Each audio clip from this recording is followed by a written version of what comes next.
there, back up in that corner up there. It starts A, B, C, D, E, F, G. Yeah, I only saw like a G and an I, no H. Let's see. Somebody may have picked up the pile to look at them. I know there's lots of H's. Okay. G is on the table. Oh, here they are. Yeah, okay. Yeah. I had a quick question. Uh-huh. I made an A on the last exam and an A on this exam. Do I have to take the next one? No. Okay, so what you do is once you earn, your grade's going to be based on your top 2 scores, your clicker points, and your quiz points. If you have 270 points, you have the A. Don't take the final. That becomes the one that's automatically dropped. Okay? All right. Yeah, Thank you so much. sure. I'll announce that a couple times.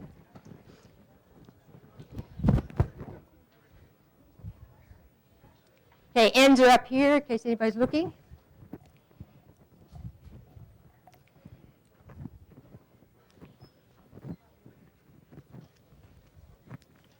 Okay, I'm going to go over the top missed questions.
All right, so this is just the overview of the class. I have the original 3 forms here. A little bit concerned that people missed questions that had been clicker questions. So I'm not really sure what is happening. It could be you're just totally not paying attention during clicker questions, but it's a real shame that I would give you a question, and if you missed it during clickers, you would miss it again on the exam. So scores were not as, I think there were some scores that were not as good on this exam, and I'm not really sure what's going on. Particularly troubling when I have a high percentage of people who miss a question that I'd already given to them in class as a clicker question. Also people missing things that I say, this is an exam question. I don't know what the issue seems to be people being very passive. You don't write anything down. You just sit, you don't have your notes out, you don't mark and say exam question. And I don't know if that's just a freshman thing or it's a UTSA thing, or the idea is you shouldn't passive in class. You shouldn't just sit there as if I'm pouring liquid into your ear. The very first day of class, I said there's no pipe going up the bottom of your seat into your body with this info. It requires you to engage. So I was a little bit concerned that when I say this is an exam question, nobody moves, nobody blinks, nobody does anything, and then people miss it on the exam. That's going to get worse and worse as you advance through your college career. So you don't want to be doing that. You want to be active. Sit there. Do something.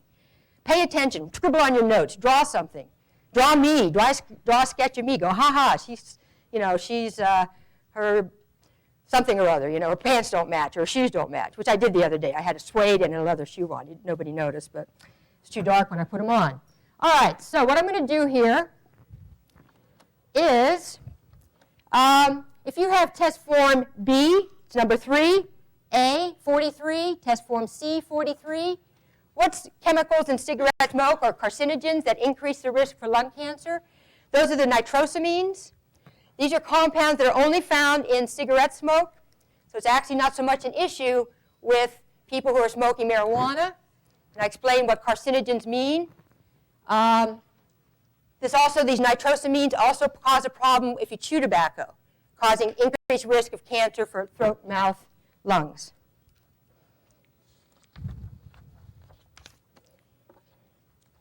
Okay.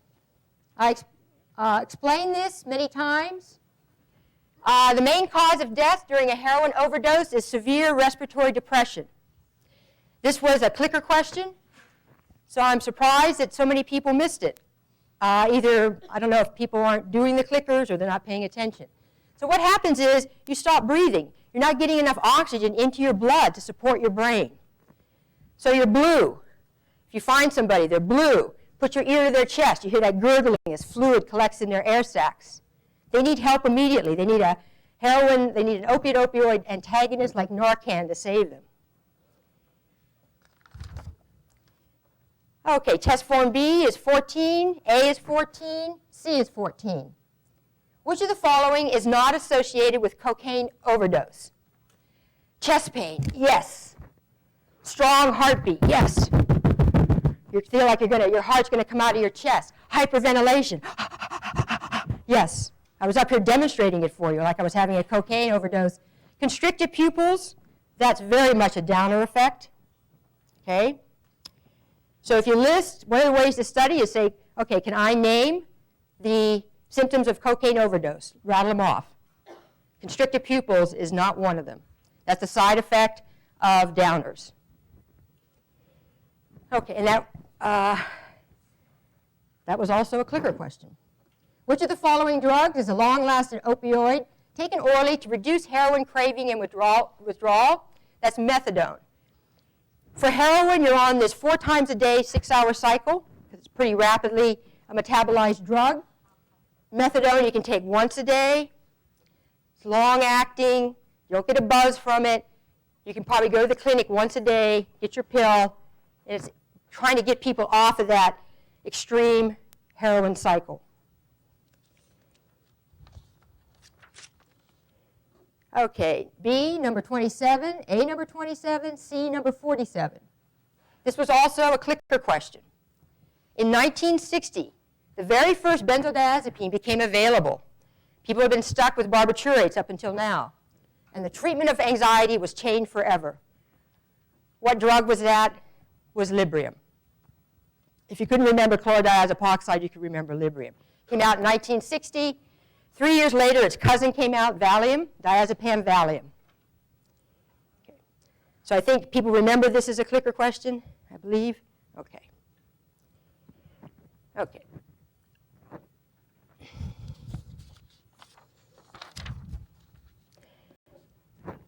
Test form B, number 44, A, number 4, C, number 34.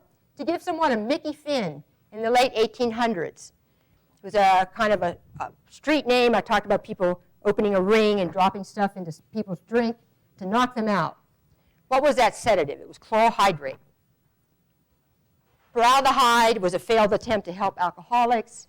Phenobarbital, pretty recent. Barbiturate. Rohypnol, the date rape drug. In the 1800s, you wouldn't have Rohypnol. Remember, it's a benzodiazepine.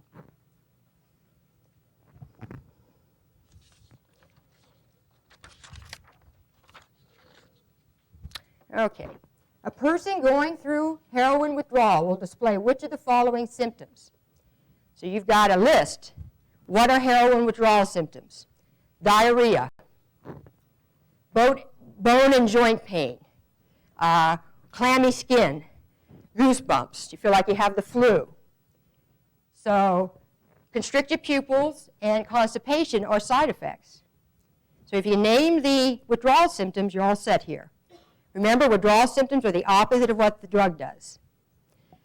Heroin gets rid of pain, so you have bone and joint pain. I also had some people miss, when was morphine first isolated from opium? What century does that occur? What century are all drugs refined from plants? 1800s. Do you remember me saying that multiple times? If you remember 1800s, so we had 1905, 1805, 1720, or something else. All you had to know, as my cue to you, as long as you know the 1800s, you're good. I still had people miss it. So I'm just trying to say, I give you clues in class. Nobody writes them down. I guess you have perfect memory or whatever. But I said, You don't have to remember specific dates. If it's anything about when something was refined or first maybe improved upon, it's the 1800s. That's when we first had the ability to do that. Okay? All right.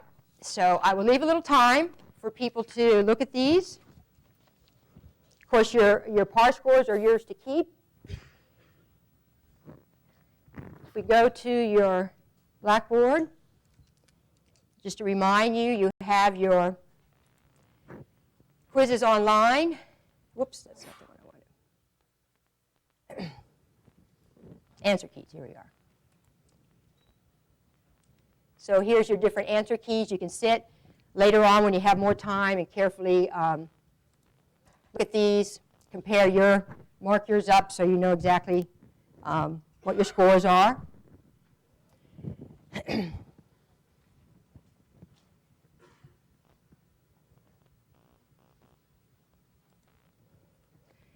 If you look under Clicker, you will also see that I have released the Clicker 2 information.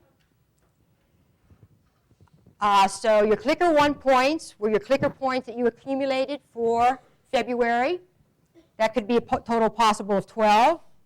Clicker 2 points were the points you accumulated for March. That's a total of 10.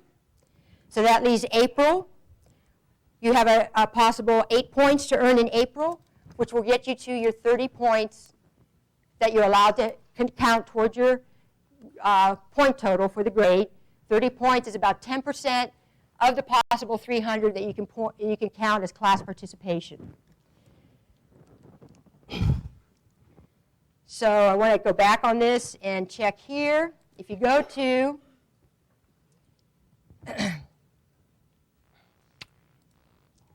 Tools, this is a very useful thing for you, and you go to Calendar,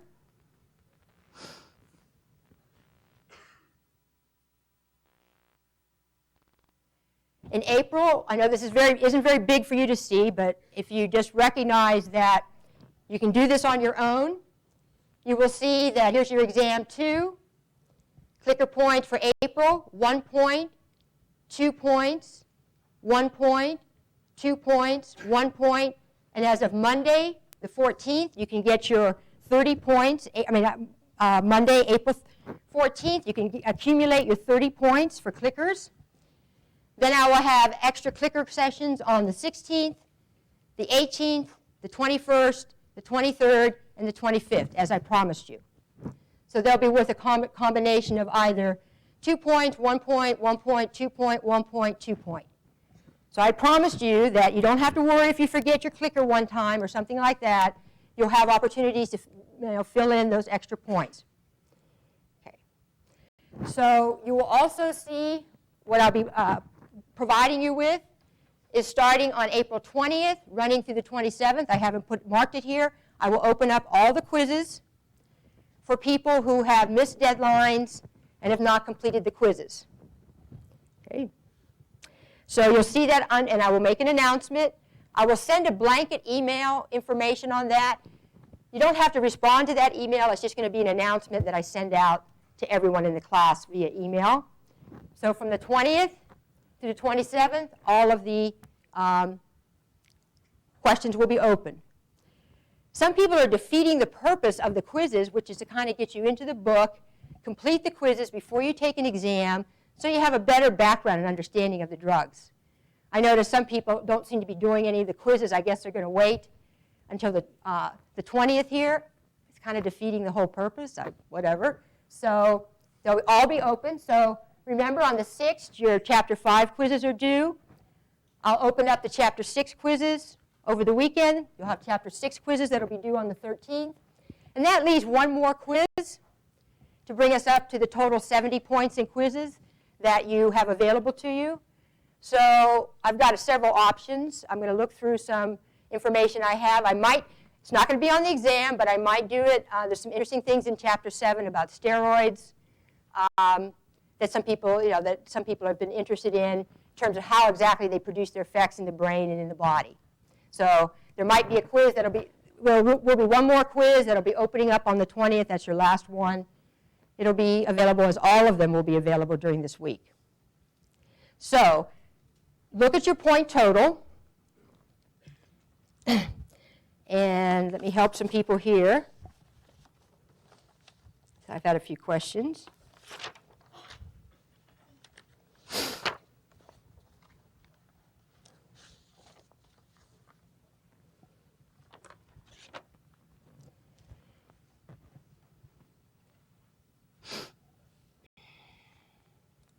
Right now, you can't really see this, but I can see it here. Let me just close this for a second here.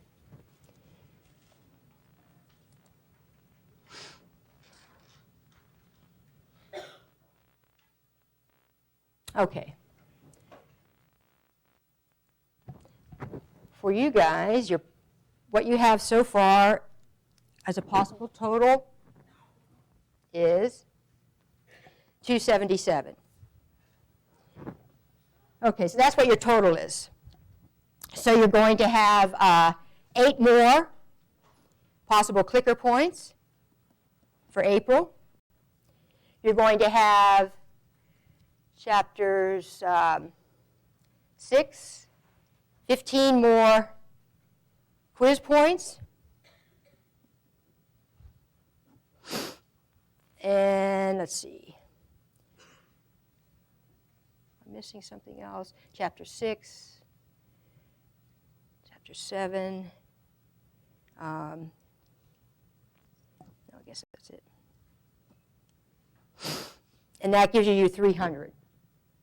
So the reason your total isn't 300 right now is because we haven't posted those remaining clicker 3 clicker points, or the Chapter 6 quiz 1 and 2, or the Chapter 7 quiz 1. So what you have right now is a possible out of 277. And if you wanted to take your total and divide it by 277, it'll give you a percentage right now of what your points are. But I do want everybody to know how they stand by the time we get to like that last week in April. You'll have backfilled all the quizzes you don't have. You will have had some opportunities to get extra clicker points. You can't get more than 30 points. So if you hit 30 and you keep answering questions, I have to go back and manually pull those off, because your limit is 30. Okay. So once you hit 30, that's your 10% class participation that you've earned. Oh, yes, there is one other thing. In the syllabus, I said there's no extra credit, but I will give people an opportunity to do this. So let me show you how you could do that. It's not a lot. It's 3 points, or 1% of your score. I will make this a big announcement, just as I will make the opening of all the quizzes. You may notice on your calendar there is online course evaluation starting on April 7th, running through April 21st. If you fill out an online course evaluation for this class, ASAP sends me an email with a list of all the students who have, and I will add 3 points to your highest exam score if you do that. So I know nobody's writing this down, so they'll probably get a lot of emails. What's the extra credit point about? During the online evaluations that you can see here on your calendar, if you fill out a course evaluation, and please, I don't care about whether it's good or bad. The reason I'm doing this is our department, no, actually it's our dean of the College of Sciences says we're not getting enough course evaluations. So last semester was the first time I gave 3 points extra credit for an evaluation, and it did seem to get more to come in. I have mixed feelings about that, because it's like I'm asking you to do a course evaluation. I am in no way asking you for a good course evaluation. Be honest, put bad, good, or whatever. Just fill one out, and ASAP keeps track of everyone who completes an online course evaluation. You will see 3 points added to your highest grade when that happens. So I'll probably add a column saying extra credit, just so everybody knows that they've gotten it. So if you're a freshman and you don't know what's going on, you will be inundated beginning on the 7th with complete course evaluations, complete course evaluation, complete course evaluations. Isn't that right, upperclassmen? You will hardly be able to escape being asked to do a course evaluation. It's not as much a big deal for me. I'm a full professor, but for assistant professors and associate professors looking for promotion, they have to collect those scores in order to be evaluated for coming up to tenure. So I'm trying to think the link for the online evaluations. Does anybody have a quick reference for that? It's either might be on the bottom of the ASAP page before you log on, or. Okay, so the online course evaluations, if you go to ASAP and log on, there you'll see a link. I think it might be at the bottom or somewhere of that page. You'll see a link for course evaluations. Just put my name in and you'll see it. They're totally anonymous. I don't really look at them until, after grades or everything are in. They don't even release them until then. So it's just something that most professors are going to look at later on, see what happened, what went well, what didn't. So, all right, now, got questions? Okay, so go ahead and, yes. Mm-hmm. Well, it doesn't have to do with the course evaluation. Mm-hmm. For the test that they'll be up online as well, right? The what? The Test things to compare, see what questions we got wrong. I don't put the original exams up there. I put the answer keys up there, which are the PAR scores. I have them here if you want to take a little extra time. And I keep your exams in my office for a year. Be nice if people came by my office. I've been sitting there twiddling my thumbs. I've had a record number of people not showing up for my office hours. It's like, okay, all right, I understand, but they're not there. So I'll leave a little time here for you, and I'll also probably bring them back on Friday and let them out here at the front so you can take a chance to look at it. So, so your final, I view it as a third exam. It's 50 questions on chapters 5 and 6. So questions are not cumulative. Your knowledge is cumulative. People do the best on the third exam. I think alcohol is pretty straightforward. You may have never met a cocaine addict or a heroin addict, but most people have met an alcoholic, someone who's addicted to alcohol. So there's an intuitive, more sense of knowledge there. And you know that I'm going to ask you, how do the drugs work? What's the mechanism of action? What are withdrawal symptoms? What are side effects? So by now, you kind of get the feel for what I'm going to be asking you on the exams. The Chapter 5 notes are not that extensive. And then Chapter 6 is the hallucinogens, LSD, psilocybin, mescaline, marijuana. Some people, once they get their 30 points, stop coming. I had a student ask me, do I have to come after I get my 30? And it's kind of like it's a dagger in a professor's heart, because basically what it's saying is, your lectures suck. I hate to go to class. As soon as I get my 30 points, I'm out of here. So I was like, oh, please don't send emails like that, So even if you don't use your 30 points and you're not planning on taking the final because you have 2 exam scores that you're satisfied with, I think these are the most interesting lectures for the class. So I will put that out there for you. Okay. It's going to be on Chapter 5. And then Chapter 6, I think most young people have an intuitive interest in LSD, psilocybin, and all that kind of stuff, and marijuana. Most people know a marijuana smoker. Okay? Or they are a marijuana smoker. Okay. And plus a lot of interesting social issues happening with marijuana in the United States now. Okay, so take a look at all this. I will be posting the extra credit points. You'll see a line here for during the evaluations. I will add from the 20th to the 27th, all quizzes will be open. So if you miss them then, I can't really help you. I've already had some students coming in saying they have to get an A or they have to get a B. Well, that you knew at the beginning of the semester. So your decisions you made in the course of the semester are now your responsibility. I can't earn the grade for you. You have to earn your grade. So. When can you do the evaluation? It is beginning April 7th through the 21st.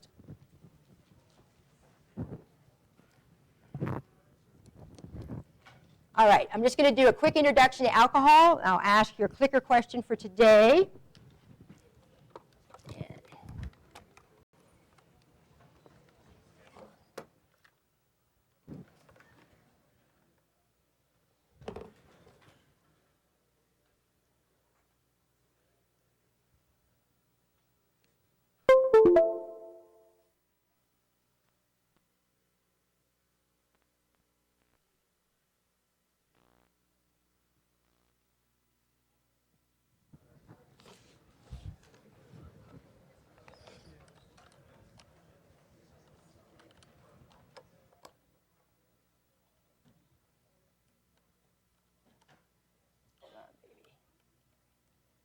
And in terms of the clickers, there's really only 3 things that can happen. You see a green light, which means I got your response. You see a red light, means I didn't get your response. Or your clicker turns off when you vote, which means your batteries are low. So you wouldn't have sent a vote that time. So not a lot of options there.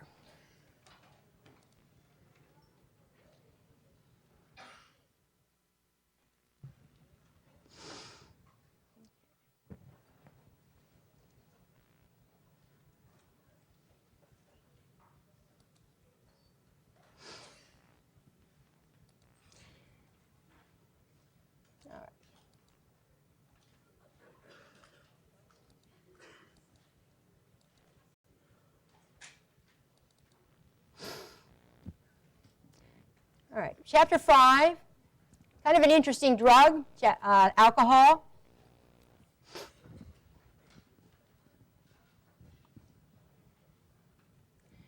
It is a drug that it's liquid at room temperature, and most people are going to take this drug orally. You don't hear a lot of people IVing alcohol or inhaling alcohol.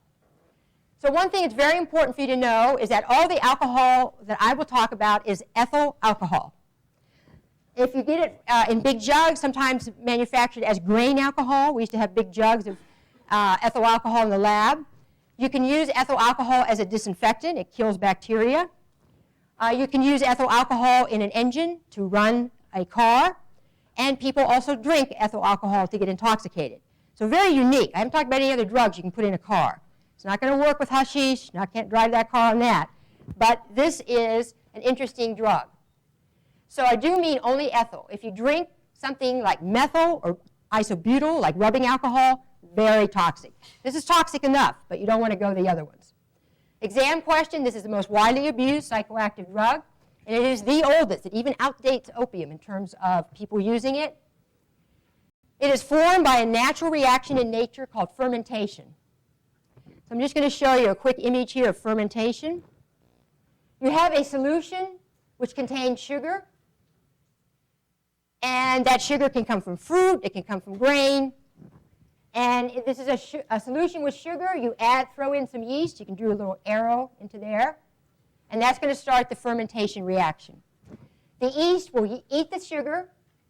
For every molecule of sugar the yeast eat, they make 2 molecules of ethyl alcohol and 2 molecules of carbon dioxide. So for your exam, you don't have to know the formula. I provide you the formula so you can see that there are carbon-hydrogen bonds in sugar. That's where you get energy. And there's also carbon-hydrogen bonds in ethyl alcohol. That's how your body burns it as fuel. So there are calories, about 100 calories in an ounce of alcohol, energy stored in ethyl alcohol. That's not the case for any other drug. So just know, solution of sugar in probably water, throw in some yeast. The yeast will do the job for you and make ethyl alcohol and carbon dioxide.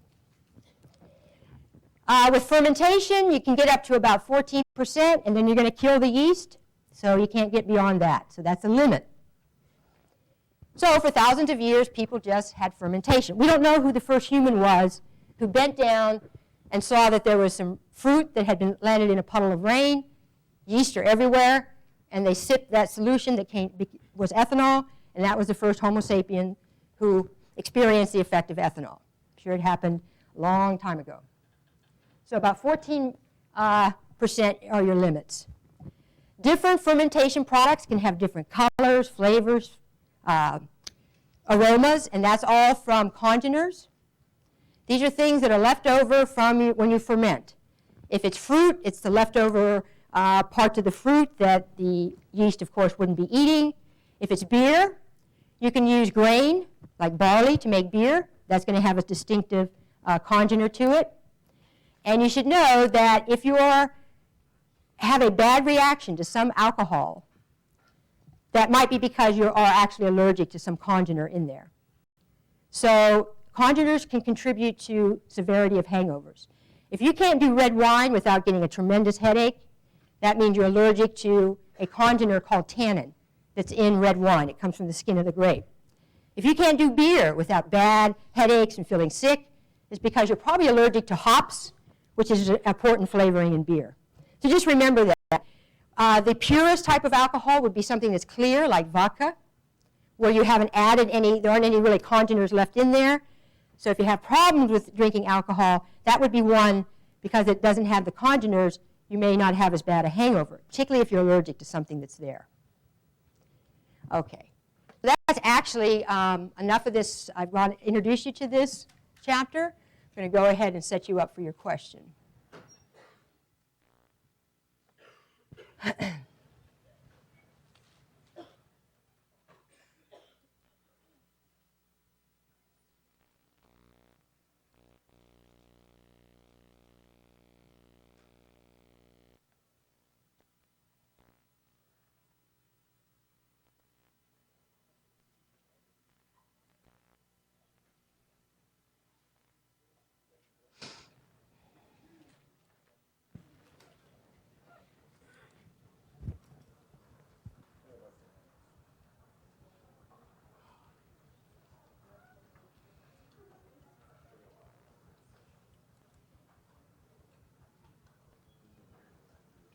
Okay, we just gave you this.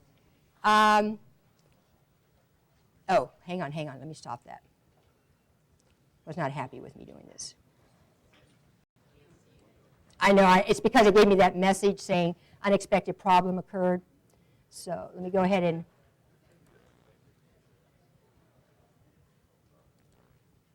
Okay, let me try this. I'm going to try and open it up one more time here.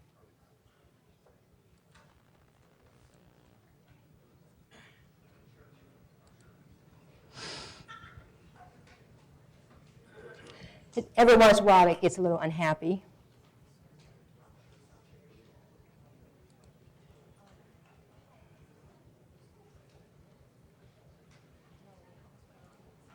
Okay, it's not going to let me do this. All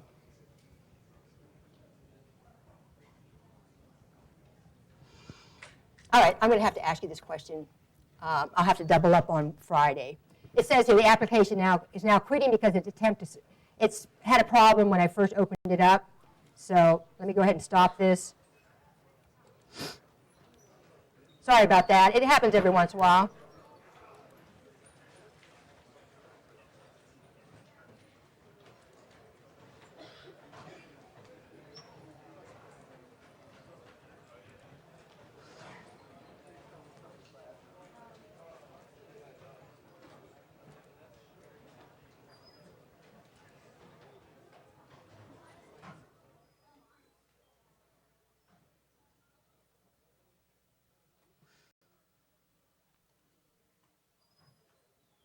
If you want to take a look at your original exams here, I have forms A, B, and C. The PAR scores are laid out, last names A, B, C, D across the back, E, F, G, H along the side, and then across the front here is N through Z. Are you going to be in your office tomorrow? Yeah, I have a class from 8:30 to 11:30. I'll be there, and then I have a class at 11:30 to 12:30, and I'll be there after that. Awesome. Okay. Thank you. You have your office hours today, correct? Yes, I do have office hours today. I'll be on Friday because we went to town and Mhm. like if there's a way that someone kept the points or whatever. We're gonna Can you get me some, like, just, some official paperwork I can put in my excuse thing? Yeah, I'll give it to you on Monday. Okay, all right. I'll show Just you bring it that. to me, and then you can get the credit.